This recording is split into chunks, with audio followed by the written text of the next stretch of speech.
Je pense, j'ose croire. Ceux qui ont évité, il y a des ceux-là qui connaissent quand même que X, Y, Nagno, c'est-à-dire, c'est que je comprends, genre, il y a papa Ningwan. C'est-à-dire, il est difficile pour lui, boy. Danger. Mais, quand ça, il y a ils ont aperçu, il est fortifié. Ils ont mis ça dans la maison, mais ils ont moins passé. Échec, ils ont moins passé. C'est-à-dire, il y a un problème, il y a une appréciation, toi, vie. Par rapport à l'écamo, pour ma musique, tout le monde appelle moi trop, ma discours en direct, tout le monde appelle moi trop. Je réponds de moi, je le je pas si on répond de et so payer mon ressource.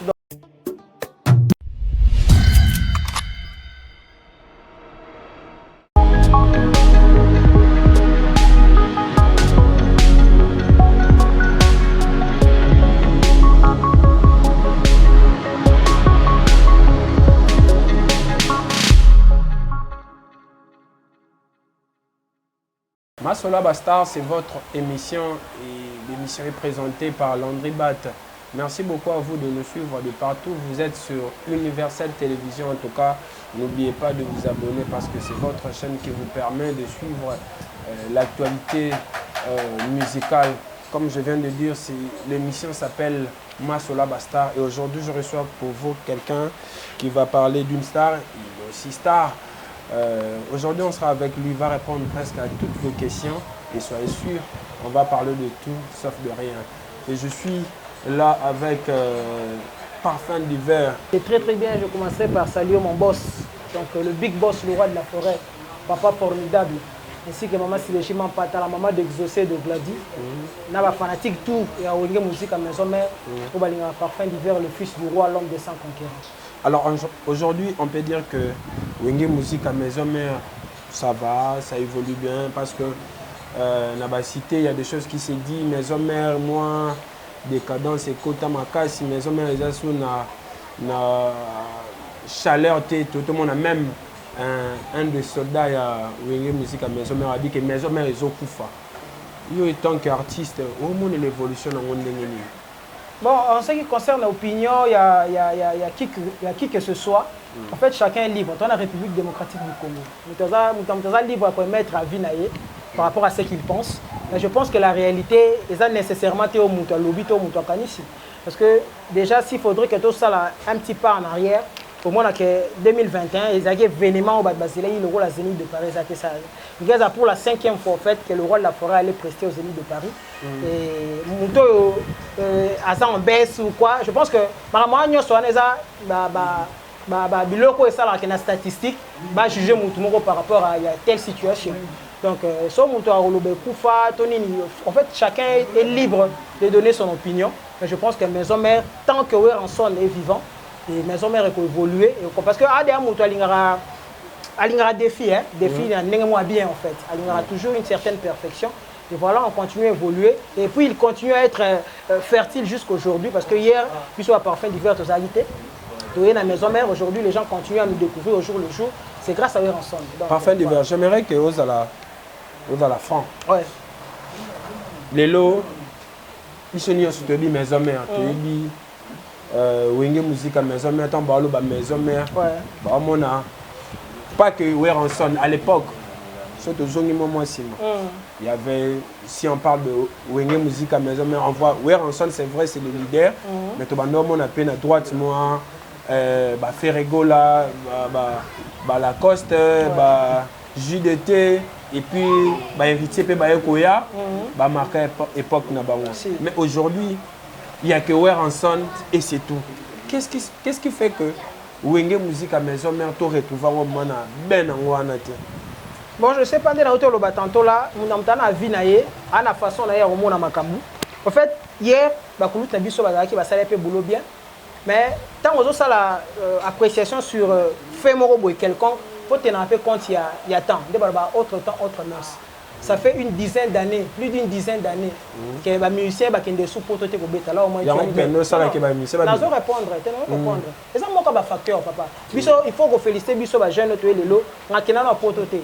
Moi na roulara na moi ndenge nanga. Ngakina na pototé yebi à l'époque il faut kende moi nini ka ndenge zala nde to yebi. Mais cela n'empêche pas que Batba Eban. Déjà, ceux qui ont habité, il y a des gens au moins qui connaissent. Mais si, je pourrais quand même terminer. Ouais. Non, ça le mot pour que Batba Eban ait besoin qui est bien. Ok. Il y a un jeune frère aujourd'hui, à même pas mission, peut-être mais mission est le bas, c'est le orchestre comme leader. Là, vous voyez pas que c'est une excuse ils ont couvert quand l'homme réalité. Le mal que la CIS n'a répondre à la question. Répondre à la question brute. Il a argumenté en gros. Voilà. Si on a une mission, au moins on a fait que tu as ici à une musique à maison mère. Ça fait toujours la continuité. Voilà. Ça fait toujours la continuité, fierté à Weranson. S'il faudrait te zonga. Na biso parce que moi depuis que je suis dans la musique à maison mère ça fera 3 ans depuis que je suis dans la maison mère je suis trop fier de moi-même d'abord que tant on va recruter Bisson le roi de la forêt l'album formidable est décroché contre Zénith de Paris c'est grâce à l'album formidable de contre Zénith de Paris Yaki alors que ça faisait plus d'une dizaine d'années il y a des albums qui sortaient à succès aussi mais force album peut bailler on a un contrat l'album formidable et même contrat Zénith oui on est trop fier mais ça remercie le roi de la forêt parce que Abinisi Bisso c'est pas Bisso est-ce que le roi de la forêt a que les Zénith na génération formidable pour que tout est prester les Cambouaroyés je pense j'ose croire ceux qui ont habité il y a des ceux là qui connaissent quand même que X Y nanyo azana musique à maison mère mutunyo surtout na mukina azabongo akoza atana kwa na yebani. Tant on a pris exemple à faire il y a des héritiers et ça exemple on peut ça veut dire et ça leader na quatre groupe mais aujourd'hui la wenge musique à maison mais il y a pas de leader il y a que Weranson et c'est tout. Quand tu dis leader bando ça la album na quatre wenge musique à maison mais on comprend non explicite na expliquer le sous bien na lo babou quand on voit envoyer Weranson na wenge musique à maison mais de l'autre côté il y avait aussi héritier oyo que azana quatre groupe mais azo pesé comme leader musupe libanda. Mais la maison mère Lélo et Zabongoté. Donc, en d'autres termes, tu voulais juste te dire que tu es au PZT, c'est ça non? Yangwana. Bon, je ne sais pas, c'est ton avis. Qu'on forcer au Ndima, c'est ton avis. Les autres chrétiens, on va dire, c'est normal. C'est banal, mais j'aimerais dire ça. Oui, sois libre. Ouais, j'aimerais dire ça pour que.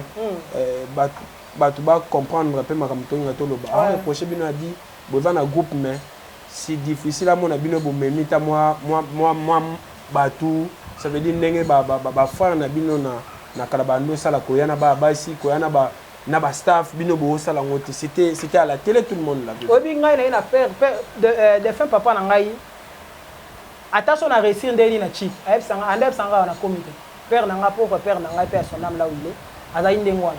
C'est-à-dire Weranson, c'est que je comprends Weranson à genre et papa n'engwana. C'est-à-dire il est difficile pour lui boyer. Akumiso boy danger mais ko sala na yango wana ponanga hein ils a perçu nanga. Et il est fortifié biso mo so misel na maison mais ils a moi passe échec et là ils a moi passe parce que ton message dans makambo donc na kati leader habité ba ressusciter. Laisse-moi finir. Ouais.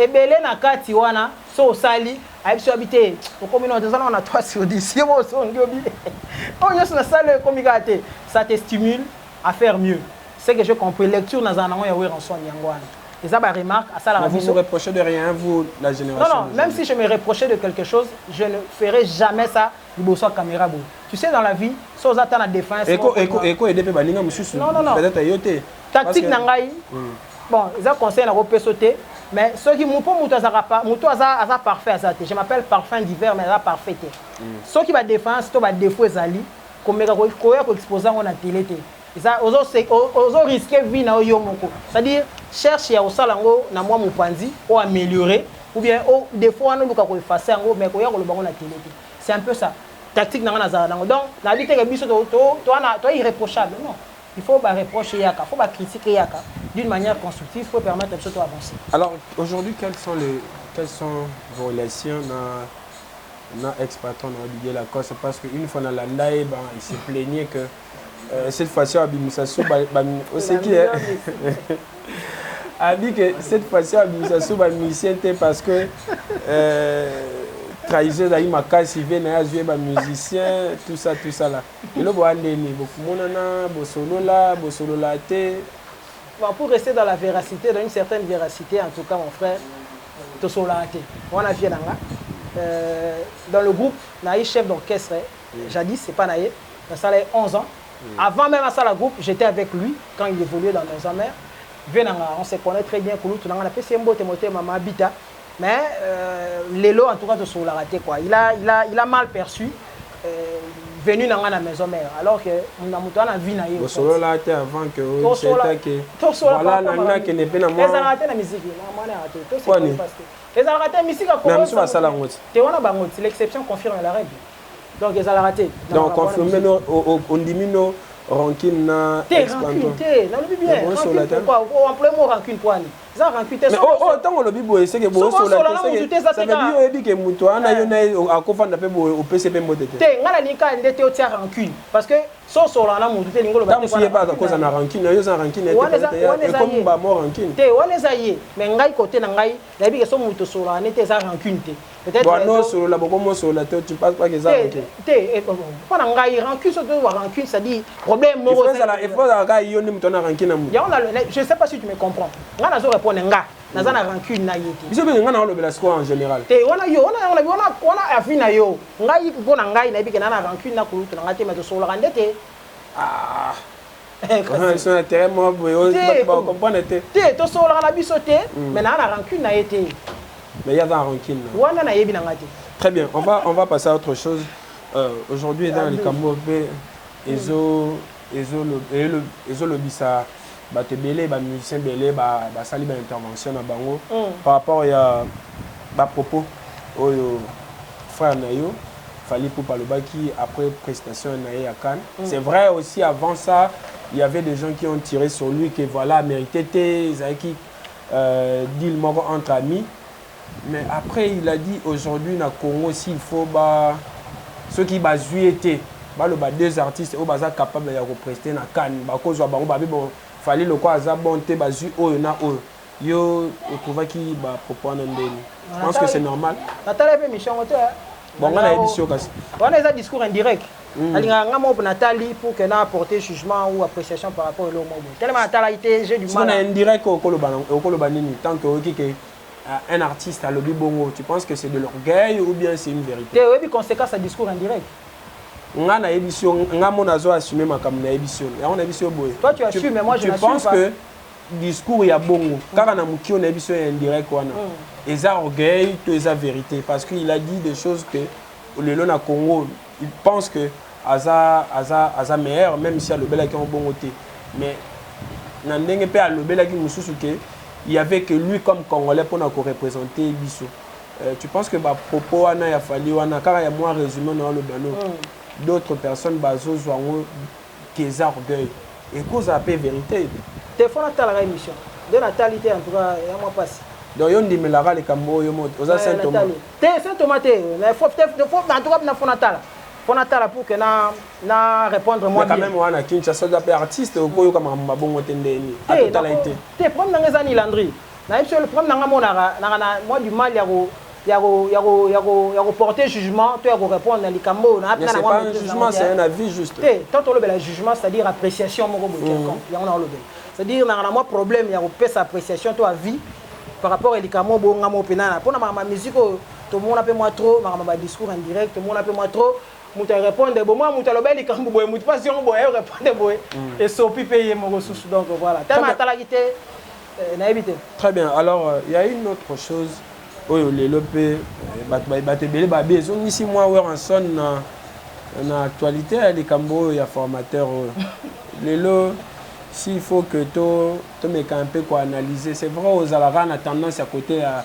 ya Weranson mais tu penses vraiment que na musique formateur ozala parce que Kofi apesi ba argument na le grand mopao apesi ba argument na bi que ce que formateur sala pe biloko oya bato la kisa nako talaka makambo bato baleka pa Weranson que Weranson azwa ba voko na bango na musique ezali formateur azala bon en fait dossier à mambo na évité osoki quantième émission de salika mamba dossier eza actualité Weranson mo be kuta sela on peut ba émission on a bien c'est les gars écoute biso sur les gars déjà mais la respect na nango pour la presse pour na yo na lobelo moko boy to kende par exemple moko boye pour que to chuter na réponse OK luka musala na entreprise moko X OK kuna tu passes un test d'admission test d'admission ni ko loba déjà que tu n'es pas nul on a potentiellement servir entreprise ou n'est-ce pas bazio. Tant que bazio, avant banda boulot, il faut passer dans moi formation, moi 2, 3 ou 6 mois par exemple,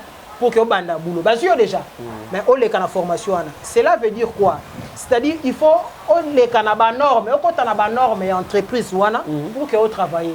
Admettons ça entreprise moko, il y a c'était moi gardiennage. Là ba mbo na bango bazana bango. Ba tu ba tiko teka d'emblée bo koti le ba ndota mona ba mbo ba so yote. Faut pas biso ke ba mbo to sala to éduquer bango bo to sala bango ba sala bo. Lelo presque partout comment ramener ce comment informatiser. Même si sous logiciel na biso moni moni so sali bo ezala bo ezong sala bo. Tout ça, ça fait partie de la formation. C'est-à-dire par formation, to résumé orientation ezana kati. C'est-à-dire dans la musique, une belle fois, mais on te dit mon niveau faut celle en boy. Il faut y avoir boy pour ça la bonne. Je sais pas si tu me comprends. Dans une formation, ils ont résumé ma gambona nion sur la orientation en 4 maté. On a orientation, c'est-à-dire oyo yembi bo habiter. Yo na voix oyo faut y avoir boy. Tu comprends ça orientation. Rééducation pour na kati. Mutu musa ko ya na orchestre, moi ba notion élémentaire so ngote na famille na place à outil. Il ne sait pas que so côté na enemro, peut-être faut alongo la chapeau pour passer mbote. Na kati orchestre so yeso moni ene na yo faut longo la chapeau pour passer mbote. Voilà ñu zaka na kati formation. Très bien. Tu vois? Donc il y en a bibi so nyo so tolo ba so likamoko na ba encadrement. Ba monde muté boma. Ba mo. Donc ba mo ga to saka na so ka ba mo mais so ko zongi siko na le concret. Au moins la question na encore nyo so elo mo. Parfum d'hiver na format. Ouais ensemble. Parfum d'hiver. Ouais na ensemble. format. Ouais ensemble. On dit qu'avant, au Comaléo chanteur, aux Arabes porte-parole. Je n'ai jamais été porte-parole, sauf que j'ai un peu l'art de parler. Mais on a ça news. Avant, il y a la coste. On peut ça news. C'est quoi le problème? Moi chance, moi chance. Il y a moi bien. Très bien. Et ça, ça le bandé au salon. T'es un moussala t'es. Musicien. Avant. Peut-être l'anda CP nanga on comprendre. J'ai toujours été musicien mais la linga de TV. Ngas qu'on a linga TV. Il y a certaines personnes sont écoutées nanga na loba net, il y a des émissions to les gadam sur yembinoté, ko lobi kata. Pourtant yo kutana na yo. Et pas la cause aux comme chanteur chef d'orchestre chanteur. Pendant 11 ans na uta na first class pour ton information papa oui, je chantais. Mais la linga de TV, na linga TV. Parce que ba parcours on a nyo so tanga na bango ba format. Té, non on a vu cette formation. Mais on ne voit pas le roi de la forêt. Je suis à Wenge. Bon, Kuna. N'est-ce pas fait dans une collaboration? Ok, c'est une bonne collaboration. Je collaborais déjà avant ça l'orchestre. Je collaborais déjà avec mon vieux avant même à ça l'orchestre. Son ami le baté qu'on appelle ça vocal bon sala bon linga lo bango te na mona ngo OK na ba débat mususu pour ton information. Donc so yeba imasa mo bo ladi ya ndundu tuzaka na ye. So yebi so zongi na histoire yo za chroniqueur informe-toi. Non ça. Ladi wana zaki cousin ya kulutu na ngawani. C'est par le truchement de Ladi. Na ba kulutu na ndenga wenge personnellement comme ça, c'est par le truchement de Ladi que je l'ai connu quoi. Qui na ndenga ba palais, tu travaillera l'opé kota na ndenga système. Mais tant que ça la groupe, il a encore fait appel à moi. Na cousin enda boye yo personne na makufa. Aboye okende, ndenga na okende puis on a travaillé pendant 11 ans en tant que chef d'orchestre. Très bien. Alors, on va essayer un peu de parler de vous. Le lot aux maison mère, c'est vrai, aux en orchestre amené. Est vraiment une très belle chanson. Merci. Au comment quand vous travaillez dans la parole. Bon, depuis la bande moi carrière na travaillé dans la parole bien que j'ai beaucoup d'estime envers bango ba son abus artiste d'une manière générale, mais jusqu'à là en tout cas on me recommande moi. Alors en tout cas, par respect à Bateau Baola, on a dit ce mot illustration. Et moi, je dis parce que tu as internet, moi, je peux te clip et juste moi, illustration, tu vas comprendre que et puis, titre, les gens aussi peuvent aller. Le titre, c'est Sans concurrent. Sans concurrent. Titre, on est un album formidable. Donc, on a s'appelé la chanson Le Roi de la Forêt Salagi.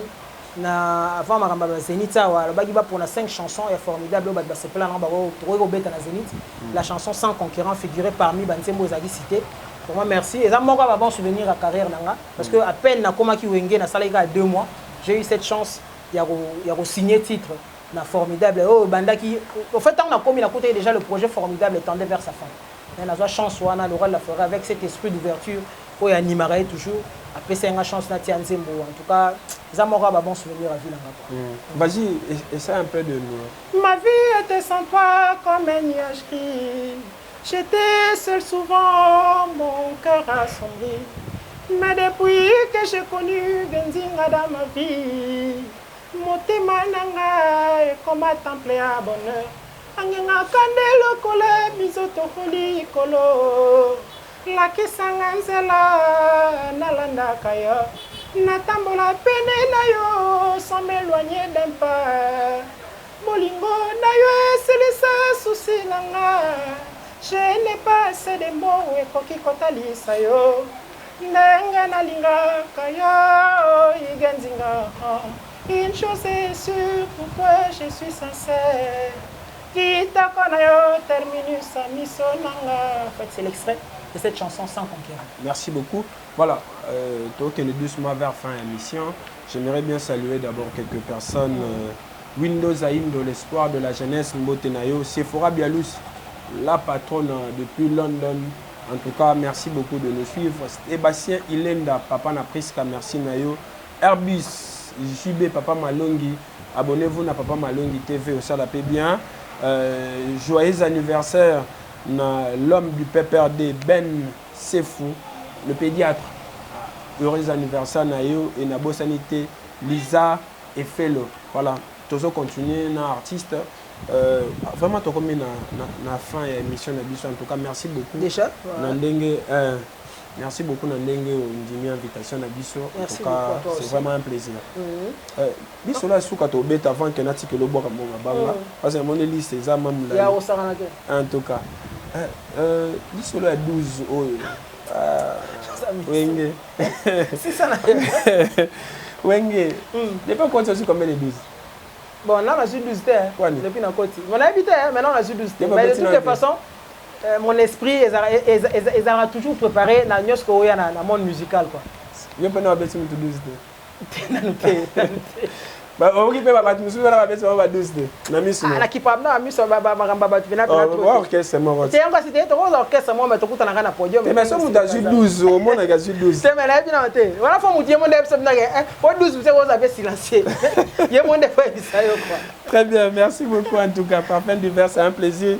S'il y a des dédicaces à faire, tu peux les faire. En tout cas, je tiens à saluer mon ami, son Excellence, le ministre de la Jeunesse, le docteur Yves Boukoulouzola.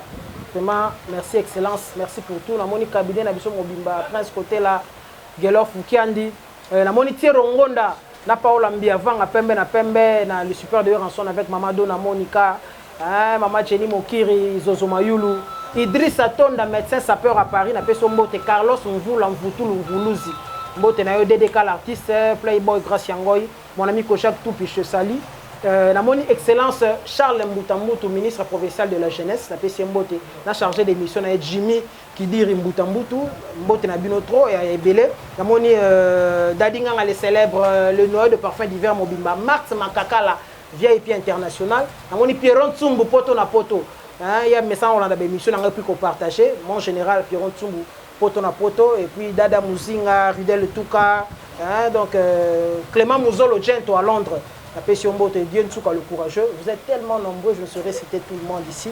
Pour comprendre, on a vu le temps. La moni Alex Ntima à Washington, Mondogo Moto Pamba, prophète à Montpellier, Mbote Nayo Ebele. Et puis Batutu Bolingara parfum d'hiver, le fils du roi, l'homme de sang conquérant. Merci, c'était un plaisir pour moi de me retrouver en face de toi. En tout cas, et en face de toutes ces personnes au Baltani Bissau. C'est bien qu'il y a le fils du roi. Ouais, le fils du roi. Très bien. Hier, j'étais, qui a vu le fils, a vu le père. Les logos parfum d'hiver, le fils du roi. Très bien, merci beaucoup. Prochainement, tu es au Solange. Voilà. Je salue aussi Willy Kaimbe. Vrai, merci beaucoup. Grand prêtre. Vrai. C'est parmi, en tout cas, les journalistes qui soutiennent Bissau. Tant que vous carrez pas. Pour nous, la Lacoste, parmi les soutiennent Bissau. En tout cas, la PC, comme il s'en président de vrai. Ouais. Nabosanité Mokonze, Fabrice Eboma, en tout cas, merci beaucoup. Et merci aussi à Junior Mbouy, mon caméraman, mon réalisateur. Moi, la maman dit maman. En tout cas, moi, la maman Olive. Merci beaucoup, Nayo. Voilà, nous sommes là. Merci aussi. Salon, comment on dit Salon chez Dandunga. Chaque lundi, merci beaucoup à vous. Merci aussi. Playboy. Merci beaucoup, Nayo. En tout cas, tous ensemble. Voilà, on se retrouve avec vous prochainement avec le même plaisir. Bye bye, c'était Landry Bat. À suivre.